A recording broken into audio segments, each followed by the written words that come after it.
Министерството за здравство објави дека е завршено годишното усогласување на максималните цени на лековите за 2026 година, според важечката методологија за формирање на цените. Министерот за здравство Азир Алиу истакна дека утврдувањето на цените е стратешка одлука, која директно влијае на достапноста на терапијата за граѓаните, како и на одржливоста на здравствениот систем и јавните здравствени расходи.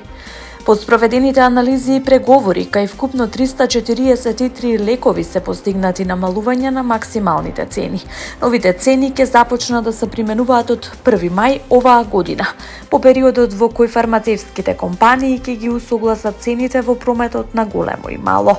Особено истакнато значителното намалување на цената на лекот Ксарелто, кој што се користи во третман на кардиоваскуларните заболувања. За таблетите од 15 и 20 мг цената е намалена од 2300 на 1600 денари. За таблетите од 10 мг од 824 на 589 денари.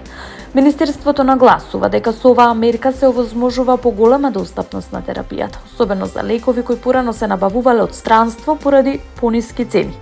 Исто така, Ксарелто е предложен за вклучување на позитивната листа за примарна здравствена заштита во текот на оваа година, со што се очекува дополнително олеснување на трошоците за пациентите преку надомест од државата и обезбедување можност за избор на лек од различен производител.